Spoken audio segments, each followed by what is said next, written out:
स्मरण करूयात. ओम नमो जियात्या वेद प्रतिपात्या जय जय स्वसंवेत्या आत्मरूपा.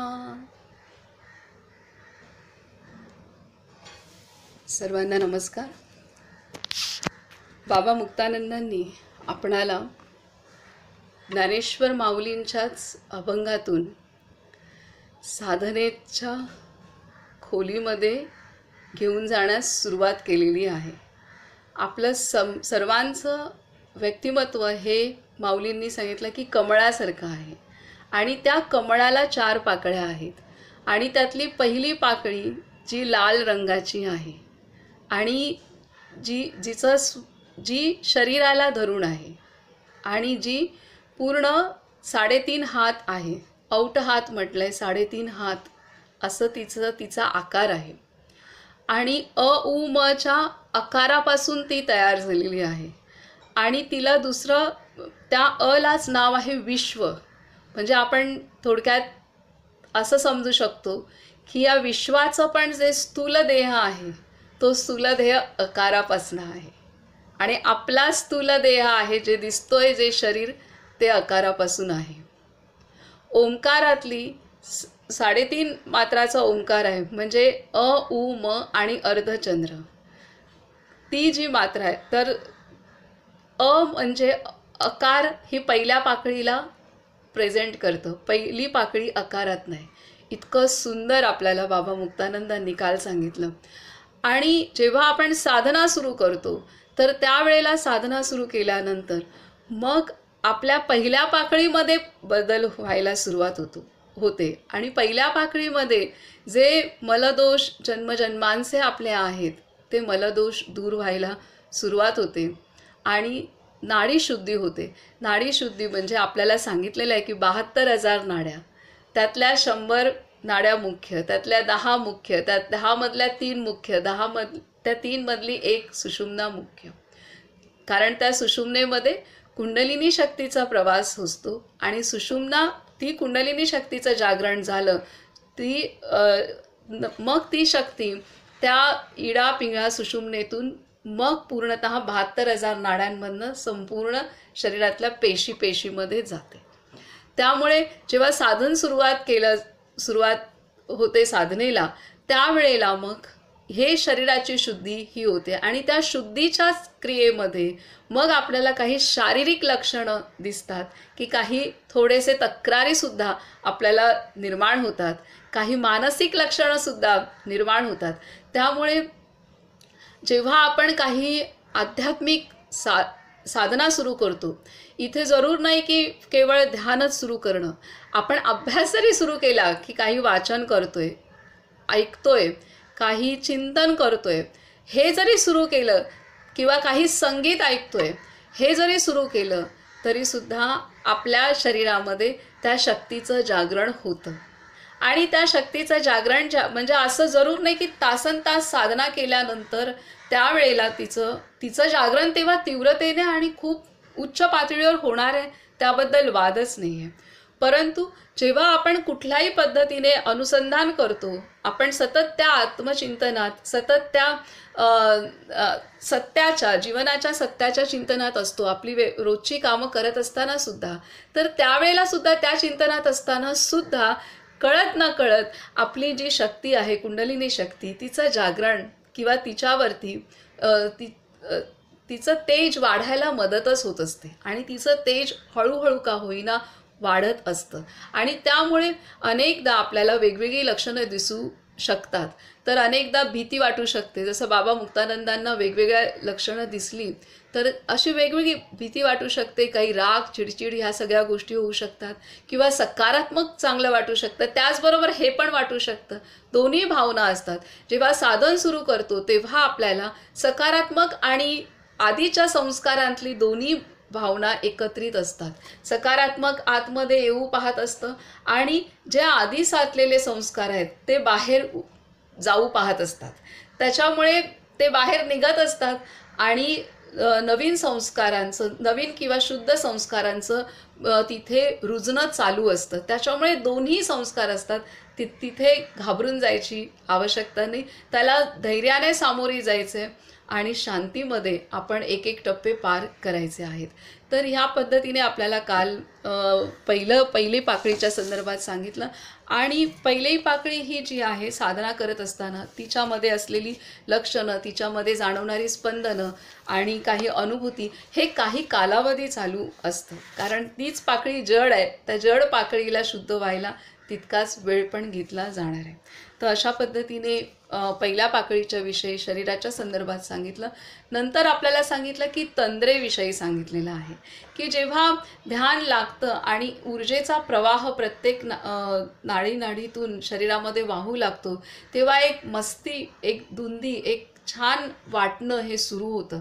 आणि अनेकदा तो ऊर्जेचा प्रवाह इतका असतो किंवा ती सात्विकता पण इतकी असते की तिथे तंद्री लागते. ती गाढ झोप नसते किंवा गाढ झोप नसते, परंतु त्यामध्ये ध्यानाची एक पूर्ण ध्यान असंही नसतं तर एक गुंगीसारखी अवस्था आहे, पण त्यामध्ये पूर्णतः प्रज्ञा असते, पूर्णतः ज्ञानयुक्त ती अवस्था असते. सर्व काही जाणवत असतं आणि ती एक तंद्रीत जाणं ह्या पद्धतीने असतं. आणि त्यावेळेला अनेक दृष्टांत, अनेक गोष्टी भविष्यात घडणाऱ्या किंवा अनेक ज्ञानाची सूक्ष्मता ही तेव्हा उलगडली जाते. तर आणि ते जेव्हा उलगडलं जातं किंवा अनेक गोष्टी दिसतात तर हे पुढे जाऊन सत्यसुद्धा होतं. हे त्याविषयी आपल्याला बाबा मुक्तानंदांनी काल सांगितलं. आणि अशीच तंद्रीमध्ये असताना किंवा त्या अवस्थेमध्ये असताना ते अनेक लोक पण फिरलेत, अनेक लोकांचं दर्शन झालं आहे. आता ते लोक आपल्याला पुढे येतील आणि त्यामुळेच आपल्या संतांना जे स्वर्गलोक, मृत्यूलोक, पाताळलोक, नागलोक, पितृलोक असे वेगवेगळे लोक आहेत, तर त्यांनी ते पाहिले, त्यांनी ते अनुभूती घेतले आणि ती अनुभूती ह्या ध्यानाच्या तंद्रा अवस्थेत किंवा ह्या अवस्थेत घेतली असं म्हणायला हरकत नाही आहे. एकंदर ह्यावरून दिसतंय. आता आपण पुढचं वाचन करूया. बाबा मुक्तानंद म्हणतायत, आता काल आपल्याला सांगितलं आहे की स्वप्न आणि निद्रा याहून तंद्रास्थान वेगळे आहे. ते स्थान सर्वज्ञता कलायुक्त आहे. या स्थानी होणारा प्रत्येक दृष्टांत सत्य होत असतो. अशा प्रकारचे अनुभव आल्यामुळे आपल्या पूर्वकालीन ऋषीमुनींच्या सर्वज्ञतेबद्दल आणि पारदर्शिकत्वाबद्दल माझी पूर्ण खात्री झाली. आता हे बाबा मुक्तानंद प्रत्येक अनुभव घेत आहेत. त्यामुळे माऊलींनी म्हटलेलं जे कमळ आहे, आपलं व्यक्तिमत्व पूर्ण कमळासारखं आहे, त्याला 4 पाकळ्या आहेत. त्यातली पहिली पाकळी एवढ्या, तिचा आकार एवढा, रंग असा, हा ती लाल रंगाचे, ते सांगायचंच राहिलं. तर हे सगळं बाबा मुक्तानंदांनी हे सगळं पाहिलं आहे, हे सगळं अनुभवलं आहे. आणि त्याचप्रकारे तंद्रालोक पण त्यांनी अनुभवला. तंद्रा अवस्थेत ते गेले, तंद्रा अवस्थेत ते जात असत की ध्यान करता करताच एक मस्त गुंगीची म्हणू शकतो, पण त्यात पूर्ण ज्ञान आहे. आणि त्या अवस्थेत जाऊन मग ते सूक्ष्म मार्गाने अनेक लोक भ्रमण पण करून यायचे. तर त्या पद्धतीने जसं आता आपण शाळेत शिकत असतो किंवा आत्ताही आपण आहोत, तर आत्ताही आपण आपल्या कल्पनेने अनेक ठिकाणी जाऊन येतो. तर हे लोक ध्यानामध्ये अनेक जे लोक आहेत ज्या जगतातले, विश्वातले, तिथे जाऊन येतात, प्रत्यक्षात जाऊन येतात ध्यानाच्या माध्यमातून. तर हे बाबा मुक्तानंद सांगतायत की मी असं ते अनुभवलं आणि त्यामुळे आपल्या संतांनी जे सांगितलेलं आहे आणि जे अनुभवलेलं आहे ते पूर्ण सत्य आहे. तर हे आपल्याला खात्री देत आहेत. इथेच सांगतायत की अशा प्रकारचे अनुभव असल्यामुळे आपल्या पूर्वकालीन ऋषीमुनींच्या सर्वज्ञतेबद्दल आणि पारदर्शित्वाबद्दल माझी पूर्ण खात्री झाली. बाबा पुढे म्हणतात, त्या तंद्रीतून मी जागा झालो की पुन्हा तो माझा झोपाळा आणि तोच आम्रवृक्ष. त्या वृक्षाखाली बसून आज आपल्याला तंद्री कशी लागली, आपण गेलो होतो तो कोणता लोक असावा याचा मी विचार करीत असे. शक्तीच्या प्रेरणेने, परमस्वतंत्रतेनेच अशी तंद्रा आपोआप लागत असे. इथे सांगतायत की शक्तीच्या प्रेरणेने आणि परमस्वतंत्रतेनेच अशी तंद्रा लागत असे. बाबा पुढे म्हणतात, अशा प्रकारे नित्य ध्यान चालू होते. शरीर कधी सर्पासारखे जमिनीवर सरपटू लागे, मुखावाटे फुतकारही बाहेर पडत. मी साधना करीत असे त्या कुटीपाशी एक अस्सल नागही राहत असे. तो वृद्ध आणि मोठा समजदार होता. रोज नाही तरी आठवड्यातून 1-2दा तरी तो मला अवश्य दिसत असे. तो तिथे फार दिवसांपासून होता. तो श्वेत म्हणजे पांढऱ्या जातीचा नाग होता. लोकांना सुद्धा तो कधीकधी दिसत असे.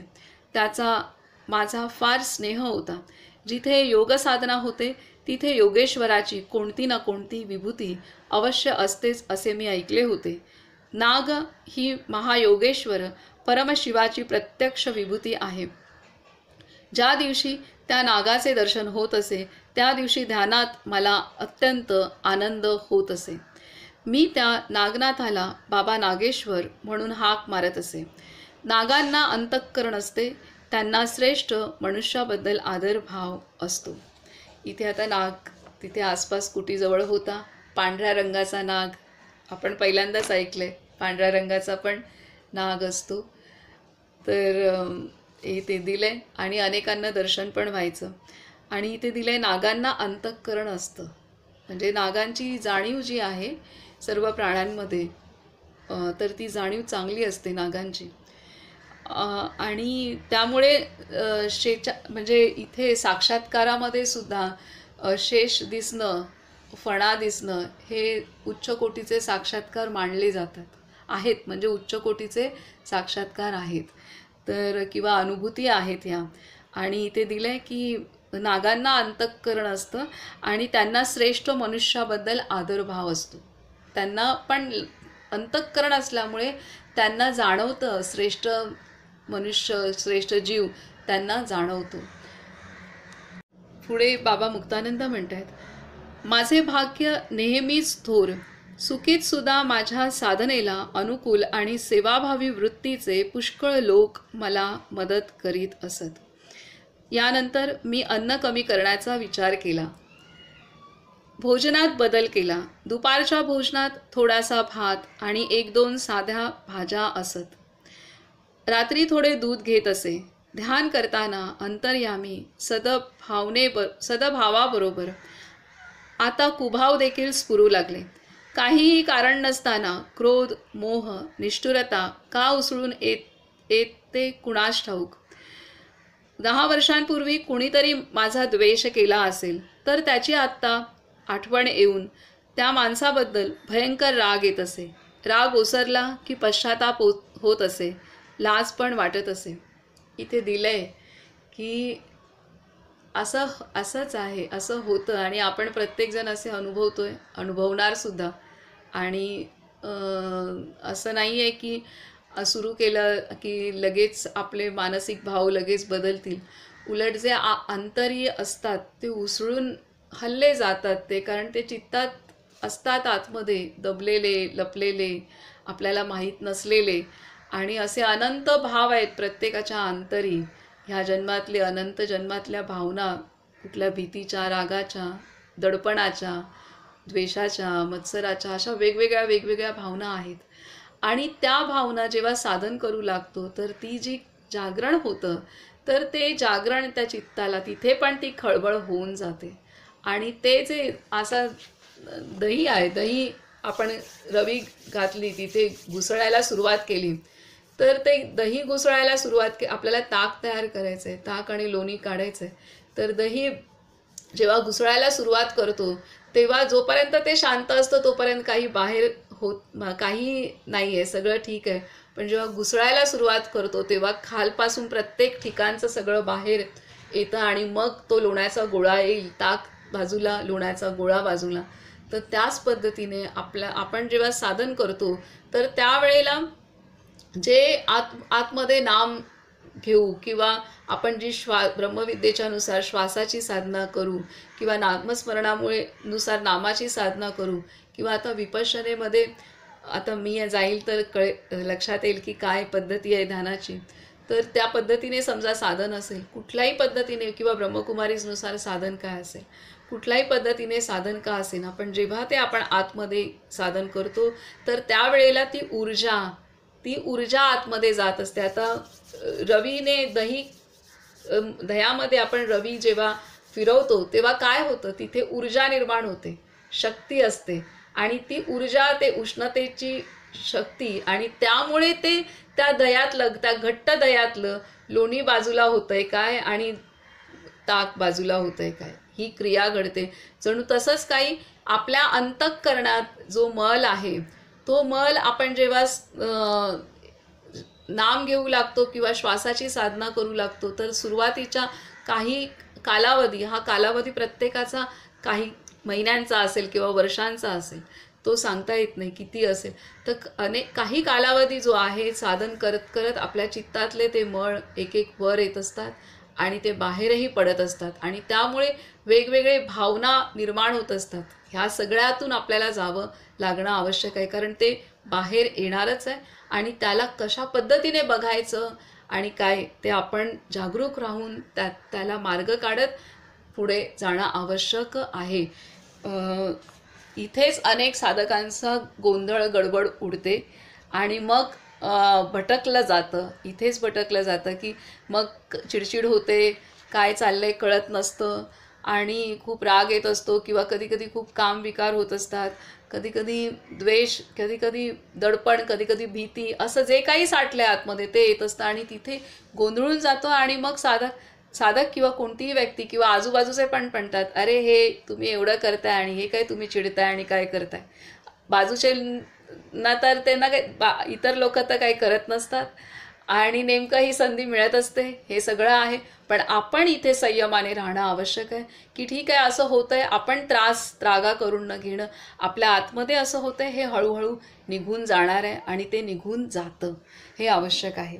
आता पुढे म्हणतात, इथे महत्त्वाचं गोष्ट सांगितलेलं आहे की बाबा मुक्तानंदांनी आता त्यांचं जेवण कमी केलं. तर हेही आवश्यक आहे. जेव्हा आपण साधन सुरू करतो तेव्हा थोडा हलका आहार आवश्यक आहे, कारण जेव्हा हलका आहार किंवा कमी प्रमाण थोडंसं, नेहमीपेक्षा समजा 3 पोळ्या खात असू, 3 चपाती खात असू, तर एक अर्धी कमी केली, असं करू शकतो. तर त्या पद्धतीने आपण करणं गरजेचं आहे, कारण अर्धी केली किंवा एक कमी केली किंवा अर्धी कमी केली हे आवश्यक आहे. हे तर ह्या पद्धतीने जेव्हा अन्न कमी करतो तेव्हा आपलं शरीर हलकं होतं आणि ऊर्जा पण चांगल्या रीतीने कार्यरत होते, आणि दुसरं भावनासुद्धा संतुलनात राहतात. ह्या सगळ्या गोष्टी होतात. म्हणून अन्न थोडं बेताने किंवा थोडंसं अन्नाकडे लक्ष देणं आवश्यक आहे. अगदीच बेताने नाही, संतुलनच पाहिजे.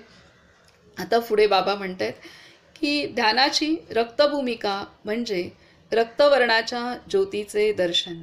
ध्यानाची रक्तभूमिका म्हणजे रक्तवर्णाच्या ज्योतीचे दर्शन. हे स्थूल शरीरात होणारे ध्यान आहे. इथे सांगतात, ध्यानाची रक्तभूमिका म्हणजे रक्तवर्णाच्या ज्योतीचे दर्शन. हे स्थूल शरीरात होणारे ध्यान आहे. माझी ही रक्तभूमिका वाढत चालली. या रक्तभूमिकेत शरीरही थोडे थोडे क्षीण होऊ लागले. स्थूलता कमी झाली. औषधाशिवाय मेद घटू लागला. दोन्ही हातांच्या नाड्यांत कसला तरी संचार होत आहे असा कधीकधी अनुभव येई. कधीकधी पाठीच्या पृष्ठभागातील नाड्यांत मोठ्या वेगाने वायुसंचार होत असे. काय सांगतायत? कधीकधी पाठीच्या पृष्ठभागातील नाड्यांत मोठ्या वेगाने वायुसंचार होत असे. आतमध्ये इतका गतिमान क्रियाशील कोण बनला होता न कळे. कधीकधी माझी मान इतक्या वेगाने हलू लागे की चटचट असा आवाज होत असे. मला भीतीसुद्धा वाटे. हा एक प्रकारचा वायुप्रकोप तर नव्हे असेही वाटे. अशा तऱ्हेच्या अनेक आश्चर्यकारक क्रिया होत असत. मान हलता हलता इतका वेग येत असे की ती खांद्यांच्या मागेही वळून जाई.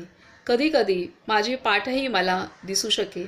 वेग थंडावला की मी पण शांत होत असे. परंतु या क्रियांचे ज्ञान नसल्यामुळे नेहमी भीती वाटत असे. त्यामुळे या क्रिया म्हणजे एक चिंतेचा विषय होऊन बसला होता.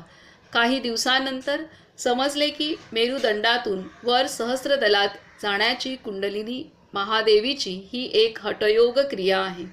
मान हलता हलता थोडी खाली वाकत असे आणि हनुवटी छातीच्या किंचित वर कंठात घट्ट दाबून बसली जाई. अशा प्रकारे जालंधर बंद नावाचा एक दिव्य हठयोग बंद होत असे.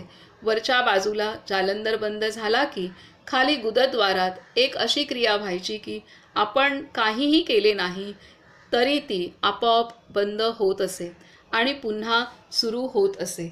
आता इथे दिलेलं आहे की ह्या क्रिया आपणहून होत होत्या. म्हणजे ह्या क्रिया योगामध्ये किंवा ब्रह्मविद्येमध्ये सुद्धा आवर्जून करायला सांगितले जातात. जालंधर बंद हा असा इथेच ही अनुवटी आहे, ही आपल्या कंठाला असं लावणं किंवा इथला जो आपला कंठा इथे जो खड्डा पडतो तिथे असं लावणं म्हणजे कंठ दाबला जातो. तर इथे बंद म्हणजे इथे लॉक होतं, तर ह्याला जालंधर बंद म्हणतात. आणि मूलाधार बंद म्हणजे आपलं जे गुदद्वार आहे तर त्या पेशी आकुंचन होणं, आवळून धरलं जाणं, त्याला मूलाधार बंद म्हणतात. तर हे बंद योगिक क्रियामध्ये आवर्जून करायला सांगतात. म्हणजे योगासनं म्हणा किंवा ब्रह्मविद्ये म्हणा, हे साधना म्हणून हे दिले जातात. परंतु जेव्हा साधक ध्यान करतो, ध्यान सुरू करतो, तेव्हा त्याचे ह्या आपणहूनच होतात. ह्या हळूहळू ध्यानाच्या क्रियेमध्ये ही जी कुंडलिनी शक्ती आहे ती आपणहूनच हे बंद लावते. ही महत्त्वाची गोष्ट आहे. किंवा ती शक्ती आपणहूनच मुद्रा तयार करते, आपणहूनच आसनं तयार करते. ह्या पद्धतीने आहे. आता इथे सांगितलेलं आहे की बाबा मुक्तानंदांनी हे शरीरामध्ये ह्या अनुभूती दिल्यात की जेव्हा त्यांना लाल ज्योत दिसू लागली पूर्ण अंतर्बाह्य म्हणजे आतमध्ये आणि बाहेर पूर्ण आपल्या शरीराच्या आकाराची एवढी ज्योत दिसू लागली. आणि तर त्यावेळेला त्यांनी मानसिक भावना पण दिल्यात की कसं झालं की खूप ऊर्जावान पण वाटत होतं, त्याचबरोबर काही नकारात्मक भावना पण उफाळून येत होत्या की त्या इतक्या येत होत्या की मी रागवत होतो, चिडत होतो आणि नंतर मला पश्चाताप पण होत होता. तर इथे एक लक्षात घ्यायचं आहे, एखाद वेळेला अशा काही गोष्टी घडल्या तरीसुद्धा सावरायचं आहे, त्याचं माफी मागायची आहे स्वतःची, इतरांची पण, आणि किंवा मनातून तरी मागायची आहे किंवा भगवंताला की बाबा पण पुढे जायचं, त्यात अडकायचं नाही. तर ह्या पद्धतीने होऊ शकतं. आणि मग हे मानसिक काय बदल होतात शरीराच्या पातळीवरती जेव्हा ऊर्जा प्रवाहित होते त्यावेळेला मानसिकही बदल होत आहेत. आणि दुसरी गोष्ट म्हणजे शरीरामध्ये जेव्हा ऊर्जेचं प्रवाहन होतं आहे त्यावेळेला मग प्रत्येक नाड्यांमधनं त्यांना ते चैतन्य, ते स्फुरण ते जाणवतं आहे. आणि विशेषतः त्यांनी दिले की मूलाधाराच्या इथे किंवा माकडहाड आणि मणक्याच्या भागामध्ये त्यांना प्रचंड ऊर्जा जाणवली किंवा प्रचंड वेगवान हे जाणवलं की जणू काही तिथून वायू आणि इतकं ऊर्जा कशी काय आहे किंवा इतकं शक्ती कशी आहे, इतका फोर्स कसा आहे हे ते सांगत आहेत. म्हणजे किती आणि आपण थोडेफार हळूहळू जर आपण शांतीत जर आपण साधन करायचा प्रयत्न केला तर आपल्याला प्रत्येकाला ह्या अनुभूती या येणार आहेत. तर अशा पद्धतीने त्यांचं हे सांगतायत की कशा पद्धतीने पाठीच्या मणक्यामध्ये ऊर्जेचा प्रवाह, त्यानंतर त्यांची ध्यान करता करताच ही अनुभूती आपणहून इथे लागत होती आणि जालंधर बंद लागत होता आणि तो लागल्यानंतर मग मूलाधार बंद आपणहूनच लागत होता. तर ह्या योगिक क्रिया आपणहूनच ती कुंडलिनी शक्ती करते आणि त्या साधकाला उच्च अवस्थेमध्ये घेऊन जाण्यास ती शक्तीच मदत करत असते. हे आपणहूनच होत असतं, ही महत्त्वाची गोष्ट आहे. आता बाबा मुक्तानंद पुढे म्हणतायत, तर इथे सांगतायत की अशा प्रकारे जालंधर बंध नावाचा एक दिव्य हठयोग बंध होत असे. आपणहून होतोय हा. आणि वरच्या बाजूस जालंधर बंद झाला की गुदद्वारात एक अशी क्रिया व्हायची की आपण काहीही केले नाही तरी ती आपोआप बंद होत असे आणि पुन्हा सुरू होत असे. म्हणजे आकुंचन होणार, पुन्हा प्रसरण होणार, हे आपणहून ती क्रिया ध्यानामध्ये ती कुंडलिनी शक्ती करून घेत होती. आता पुढे म्हणतायत, ध्यानात मला शरीरातल्या सर्व नाड्यांचे पुंज स्पष्ट दिसत होते. आपल्याला आता ह्या ज्या योगिक नाड्या आहेत, ही जी इडा, पिंगळा आणि सुषुम्ना ह्या ज्या आहेत ह्या योगिक नाड्या आहेत. आपण जर डिसेक्शन केलं तर ह्या दिसणार नाहीत, ह्या ऊर्जा वाहन करणाऱ्या नाड्या आहेत. परंतु हे सांगतायत की ध्यानात मला शरीरातल्या सर्व नाड्यांचे पुंज स्पष्ट दिसत होते. या नाड्यांतून प्राण वाहताना स्पष्ट दिसे. अनियमित आहार विहारामुळे नाड्यांत प्राण रोखला जातो. रोग आणि जरा यांचेही हेच कारण आहे, असे या सिद्ध योगक्रियांमुळे मला समजून आले. श्री गुरुदेवांचे आत्मरूप असलेली प्रिय श्री कुंडलिनी अनंत रूपांनी माझे शरीर व्यापून या स्थूल क्रिया घडवीत होती. कधीकधी पद्मासनात बसल्या बसल्या माझे मस्तक योगमुद्रेत बराच वेळ जमिनीला टेकून राही. अशा रीतीने सर्व क्रिया आपोआपच होत होत्या. कधीकधी माझे मस्तक अगदी मागच्या बाजूला वाकत असे, कधी दृष्टी नासाग्री स्थिर होत असे. असे झाले की लोहाराच्या भात्यासारखा श्वासोच्छ्वास चाले. ही क्रिया सुरू झाली की आतला श्वास संपूर्ण बाहेर जाई. हा भस्त्रिका प्राणायामाचा एक प्रकार आहे आणि याच्यामुळे पोटाचे अनेक रोग बरे होतात आणि प्राण पूर्ण शुद्ध होतो, असे नंतर समजले. आता इथे देत आहेत की त्यांना सर्व नाड्या ज्या प्राणशक्ती वाहून नेणाऱ्या नाड्या आहेत, म्हणजे कुंडलिनी शक्ती वाहून नेणाऱ्या नाड्या आहेत, ह्या सर्व नाड्या त्यांना दिसत होत्या आणि त्यातून ते ऊर्जेचं प्रवाहन जे वाहन आहे ते सुद्धा त्यांना दिसत होतं. तर त्या पद्धती आता जसं आपण दिवाळीमध्ये वगैरे बघतो, इथे अंधेरीमध्ये तर लोखंडवाल्याला तर खूपच लाईटिंग केली जाते, पूर्ण मार्केटला लाईटिंग असते, असं मंडपासारखी म्हणजे लाईटिंग अखंड मार्केटमध्ये तिथले दुकानदार व्यापारी करतात. तर अशा पद्धतीने आपल्या शरीरामध्ये या 72,000 नाड्यांचं जाळं एवढं पसरलेलं आहे. तर बाबा मुक्तानंदांना त्या पद्धतीने तिथनं ते हे काय आहे, ऊर्जा म्हणजे प्रकाश आहे पूर्ण, ते त्यांना ते तसं अनुभवलं असणार आहे त्यांनी आणि ते त्यांना तसं दिसतंय आणि तसं दिसल्यामुळे ते सांगतायत की हा ऊर्जेचा प्रवाह ह्या नाड्यांमधून वाहताना मला दिसला. आणि ते म्हणतायत मला जाणवलं की जेव्हा आपण चुकीचा आहार करतो, चुकीचा विहार करतो, चुकीचा विचार करतो, म्हणजे चुकीचं आपण काही खाऊ किंवा चुकीच्या वेळेला झोपू उठू किंवा चुकीचा विचार करू, तर ह्यामुळे ह्या नाड्यांमध्ये जे शक्तीचं प्रवाहन आहे हे त्याच्यात अडथळा येतो आणि आजार निर्माण होतात. हे त्यांना तिथं जाणवलं.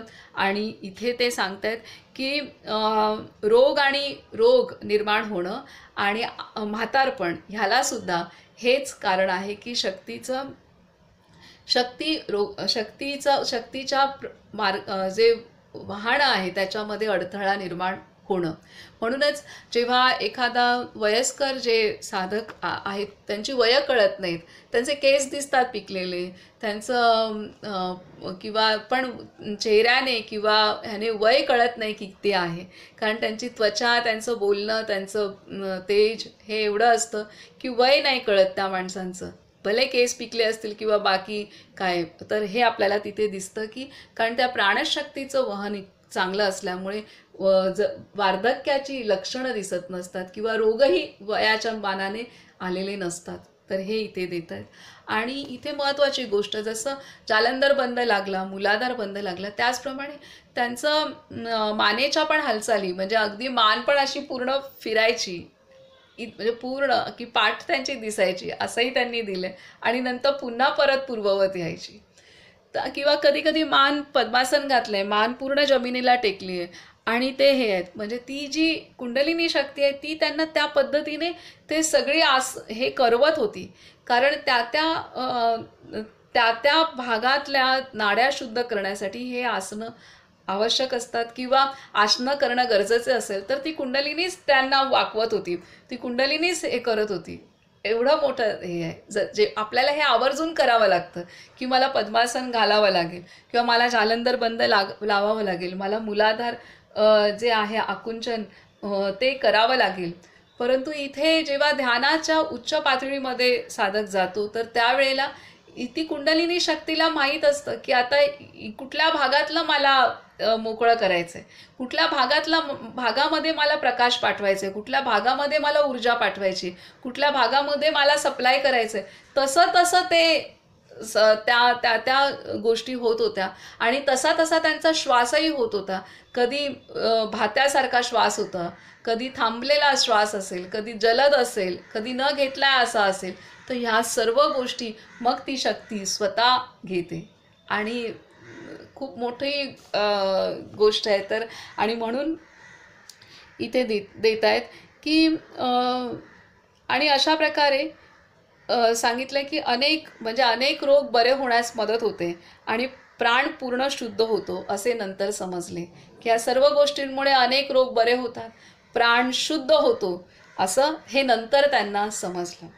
तर अशा पद्धतीने इथे हा जो दिलेला आहे की तंद्रालोक हा इथे त्यांनी पूर्ण झालेला आहे. आता पुढे ते सांगतायत इंद्रिय विकार. इंद्रिय विकार, आता इंद्रिय विकारमध्ये काय काय त्यांना अनुभूती होत आहेत हे त्यांनी आता सांगितलं की शरीराच्या पातळीवरती ऊर्जा प्रवाहन झाल्यानंतर ऊर्जेचं कसं काय होतं, मानसिक भाव सांगितले आणि त्यांचे आसनं कशी होत होती किंवा प्रवाहन होत आहे आणि बंद कसे लागले जातात, सर्व नाड्या शुद्धी कशा होतात हे अनुभवलं. आता इंद्रियांच्या संदर्भात चाललं आहे. इंद्रिय म्हणजे आपली जी पंचज्ञानेंद्रिय आहेत आणि पंचकर्मेंद्रिय, विशेषतः पंचकर्मेंद्रिय हे महत्त्वाचं आहे. आता इंद्रियांवरती काय परिणाम झाला, आपलं शरीर आहे, शरीराचे इंद्रिय हा महत्त्वाचा भाग आहे. तर त्या संदर्भातले त्यांच्या अनुभूती ते सांगत आहेत. इंद्रिय विकार, नित्य नव्या नव्या क्रिया होत होत्या, नवे नवे अनुभव येत होते. आता शरीराच्या काही भागांत विकृती आणि इंद्रियांत विकार उत्पन्न होऊ लागले. होऊ नयेत ते विकार का निर्माण होतात ते काही समजेना. मला कोणत्याही विषयांची इच्छा नव्हती किंवा कोणत्याही भोगाची अभिलाषा नव्हती, कारण जगात सर्वत्र राजापासून रंकापर्यंत सर्वांची गती म्हणजेच अंतिम दशा काय होते हे मी पाहिले होते. गणेशपुरीत माझ्या गुरुदेवांच्या दर्शनाला शेठ, श्रीमान, मोठमोठे कलाकार, प्रसिद्ध सिनेनट, गवई, प्रवचनकार, बडे बडे ऑफिसर वगैरे अनेक प्रकारचे लोक रोज येत असत, कारण महापुरुष सर्वांचे असतात. प्रत्येक जण आपल्याकडे अमुक नाही तमुक नाही हेच सांगत असे. कोणी म्हणत, बाबाजी माझ्याकडे सगळे काही आहे पण हार्ट ठीक नाही, डॉक्टर लोक मला फिरू देत नाहीत, पोटभर खाऊ देत नाहीत आणि इंद्रियांतही बळ नाही. बाबाजी माझ्या पोटात फार दुखते, अमेरिकेला गेलो, इंग्लंडला गेलो, लाखो रुपये खर्च केले, परंतु रोग काही हटत नाही. तिसरा म्हणतोय, भगवान सर्व काही आहे पण अन्न पचत नाही, रात्री झोप येत नाही, रोग निदान आणि औषध पाण्यावर 2 लाख रुपये खर्च केले. तसेच कोणाचे डोळे दुखत आहेत तर कोणाचे कान दुखत आहेत. अशा रीतीने प्रत्येक जण आपले दुःख आणि दारिद्र्य बरोबर आणून भगवान नित्यानंदांना ऐकवीत असे. प्रत्येकात काही ना काही कमतरता होती, प्रत्येक जण दयेसाठी रडत होता, प्रत्येकात काही ना काही दरिद्रता होती. कोणी मोठा श्रीमान असला तर त्याला आरोग्याचे दारिद्र्य असे, कोणी मोठा श्रीमान असला तर त्याला आरोग्याचे दारिद्र्य असे, कोणी निरोगी असला तर तो धनहीनतेचे दारिद्र्य गाठीला बांधून येईल. दुसरा कोणी विद्याहीन, विद्या दरिद्री असे, कोणी कुरूप मनुष्य रूपदारिद्र्य घेऊन येत असे, कोणी पतिहीन दरिद्री तर कोणी पत्नीहीन दरिद्री तर कोणी पुत्रहीन दरिद्री. अशा प्रकारे जो कोणी येई तो काही ना काही दरिद्रता घेऊन येत असे आणि आपले रडगाणे ऐकवीत असे. मी हे सारे शांतपणे ऐकत असे. या लोकांपासून कोणते गुण उचलावेत, काय धडा घ्यावा याचा विचार करीत असे. खरे म्हणाल तर माझीही दशा अशीच होती, कारण मी साधन, आत्मज्ञान, साक्षात्कारहीन असा दरिद्री होतो. इथे बाबा मुक्तानंद सांगत आहेत की त्यांना इंद्रियांचे त्यांना विकार निर्माण होऊ लागले वेगवेगळे, आणि वेगवेगळ्या वासना त्यांच्या मनामध्ये वेगवेगळ्या वासना, वेगवेगळ्या इच्छा, आकांक्षा त्यांच्या मनामध्ये निर्माण होऊ लागल्या. आणि ते म्हणतायत की हे निर्माण होण्याचं तर खरं तर काहीच कारण नाही, कारण मला पूर्णतः ज्ञान झालेलं होतं. मी गणेशपुरीत सर्वजणांना पाहिलं होतं की कोणी कितीही प्रत्येक व्यक्तींना काही ना काहीतरी दारिद्र्य असतेच, प्रत्येक व्यक्ती. हे त्यांनी अनंत उदाहरण दिले. त्यामुळे ते म्हणतात की जेव्हा साधन सुरू केलं आणि इंद्रियांमध्ये माझ्या इच्छा काहीतरी हवंय आहे असं वाटणं सुरू झालं, आणि ते म्हणतात मला कळे नाही कसं मला इंद्रियांना माझ्या काही विषय वासना वाटू लागल्या, कारण हे तर मी पूर्ण बंद करून आलो होतो. म्हणजे मी हे सगळं बघितलंय गणेशपुरीमध्ये, लहानांपासून मोठ्यांपर्यंत, रंकापासून श्रीमंतापर्यंत सगळ्यांना मी पाहिलेलं आहे. की त्यातनं मी एकच शिकलो की मीही तसाच, माझ्यामध्ये पण दरिद्रीता आहे, तर मी कुठला साधन दरिद्री आहे, आत्महीन आणि साक्षात्कार दरिद्री आहे, आणि मला ते साध्य करायचं आहे. त्यामुळे प्रत्येकात काही ना काही उणीव आहे, माझ्यातही उणीव आहे, हे मला कळलं होतं. परंतु बाकी व्यावहारिक काही प्राप्ती करणं ह्या वासना माझ्या नव्हत्या, आणि तरीसुद्धा माझ्या इंद्रियांना आता हे विषय कुठून पाहिजे असं झालेलं आहे. तर हे त्यांना आश्चर्य वाटते, आणि म्हणून ते आपल्याला सांगतायत की एवढं एवढं सगळं बघितलंय, माझा निश्चय पक्का होता. आता पुढे म्हणतायत की सगळे बिचारे ते खरे म्हणाल तर माझी ही दशा अशीच होती, कारण मी साधन, आत्महीन, आत्मज्ञान, साक्षात्कारहीन असा दरिद्री होतो. मी त्या सर्वांना सावधानपूर्वक न्याहाळत असे. सगळे बिचारे तेजहीन, समताहीन, रोगी, धनवान असूनही असंतुष्ट होते. त्यांच्यात काही बलवीर्यच नव्हते. नवे नवे रोग मात्र वाढताना दिसत होते. त्याचे एक कारण लक्षात आले की ते म्हणजे वीर्याची दुर्दशा, इंद्रिय लोलुपता आणि मुख्यतः अनियमित जीवन. आपण भाग्यवान आहोत असे मनुष्य समजत असतो. तो म्हणतो मला सगळे भोग भोगायचे आहेत. वास्तविक भोगच आपल्याला भोगत असतात, हे त्याला समजत नाही. भोग आम्हाला भोगून भोगून परिणामी अनेक विचित्र रोगांची शिकार बनवून टाकतात. अजूनही लोकांचे रडणे तसेच चालू आहे. आजही अनेक रोगग्रस्त लोक मला भेटत असतात.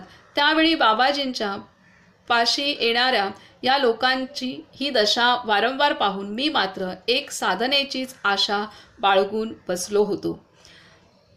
ते म्हणतायत की सगळं निरीक्षण केल्यामुळे ते शहाणे झाले होते. काठावर बसूनच त्यांनी सगळं इथे भगवान नित्यानंदांच्या सहवासात सगळ्या अख्ख्या विश्वातल्या सगळ्या मानवांचे अनुभव त्यांनी पाहिले, आणि ते पाहून त्यांना लक्षात आलं की बाबा हे जे ह्या भोगांच्या मागे लागून लागूनच हे वीर्य जी शक्ती आहे, कुंडलिनी शक्ती, ती वाया जाते, आणि ती वाया गेल्यामुळे माणूस सत्वहीन, तेजोहीन आणि आजारी, आणि त्याची दुर्दशा होते. त्याला हे भोगच त्याला भोगतात. म्हणजे तो भोग भोगण्याऐवजी त्याला वाटतंय मी भोग भोगतोय, परंतु ते भोगच याला भोगत असतात. हे त्यांनी किती स्पष्ट सांगितलेलं आहे. आणि हे सगळं पाहिल्यानंतर त्यांनी निश्चय केला होता की बाबा एका साधनेचीच आशा बाळगायची, बाकी कशाची नाही. आता ते म्हणतात अशा परिस्थितीत सुद्धा मला विकार का व्हावेत. मी सुखीच्या कुटीत ध्यान करीत होतो.